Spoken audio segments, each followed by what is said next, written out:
नमो नमः, आप सभी का फिर से स्वागत है हमारे YouTube चैनल संस्कृत पॉइंट पर। जैसे कि आप सभी जानते हैं, हम आज करने वाले हैं पूर्व में के 11वें श्लोक का हिंदी अनुवाद। चलिए शुरू करते हैं।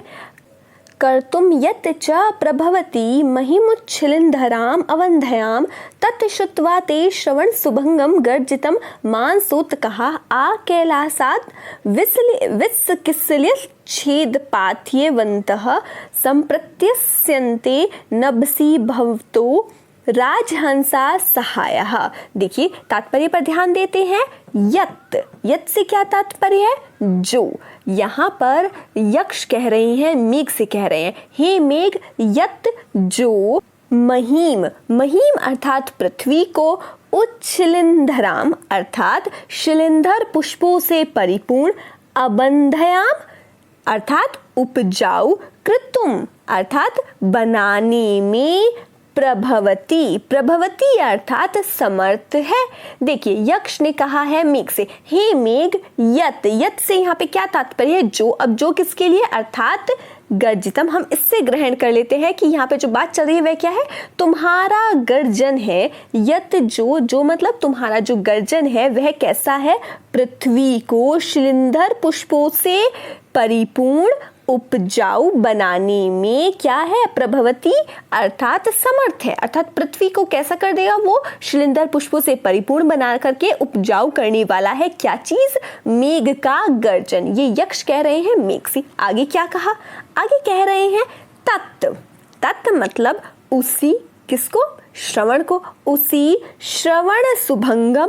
श्रवण सुभंगम से तात्पर्य है सुनने में जो सुभंगम प्रिय है, श्रोत प्रिय, ते तुम्हारे गर्जितम गर्जन को, श्रुत्वा यहाँ पर क्या होगा? श्रुत्वा सुनकर, मानसोत्कः अर्थात जो मानसरोवर जाने के उत्सुक है। कौन? राजहंस। देखिए ध्यान दीजिए क्या कहा कि जो तुम्हारा क्या है? गर्जन है। कैसा है वह? पृथ्वी को उपजाऊ बनाने वाला है, और पृथ्वी को किससे युक्त करता है? शिलिंधर पुष्पों से परिपूर्ण, उपजाऊ बनाने में समर्थ है। तत् उसको सुनकर कैसा है? उस जो सुनने में अच्छा है, कानों के लिए क्या है? सुखकर है। उस तुम्हारे गर्जन को श्रुत्वा सुनकर, मानसोत्कः मानसरोवर जाने के उत्सुक, राजहंस जो पक्षी हैं वो। आगे क्या कहा? आगे कह रहे हैं विस्किस्लिच्छेदपाथ्यवन्तः अर्थात मृणाल के अग्रभाग के आगे टुकड़ों को चोंच में दबाकर, राजहंस नभसी अर्थात आकाश में, कैलासात। देखिए यहाँ पे ध्यान दीजिए, कैलासात यहाँ पे त हो जाएगा, ये द भी रखेंगे तो भी वही बात है, लेकिन जब हम इसका उच्चारण करें तो क्या है? कैलासात अर्थात कैलाश पर्वत तक, भवतः तुम्हारे, सहाया सहयात्री, संप्रत्यस्यन्ते अर्थात होंगे। यहाँ पर यक्ष क्या कह रहा है? यक्ष कह रहा है, मेघ से कह रहा है कि कहीं तुम रास्ते में जाते जाते उब ना जाओ। यदि अकेले जाते हैं तो हम बोर हो जाते हैं, तो वो कह रहे हैं कि तुम्हारे साथ सहसाथी भी जाएंगे, सहयात्री भी होंगे। कौन सहयात्री होंगे?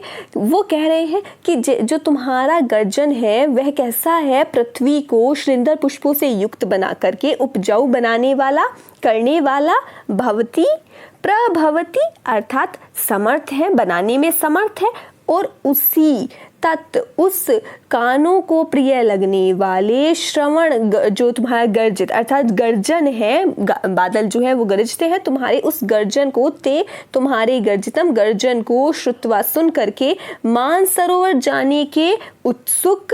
कैसे? जो कि कैसे हैं वह पक्षी?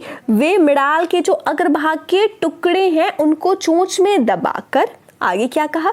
आकाश में, नभसी मतलब आकाश में, कैलाश तक, राजहंस भवतः तुम्हारे सहायः सहयात्री होंगे। यहाँ पर जो यक्ष है उसने कहा है कि तुम्हारे साथ जो तुम्हारा गर्जन होगा, जिस समय तुम गरजोगे, जो तुम्हारा गर्जन है वह कैसा है?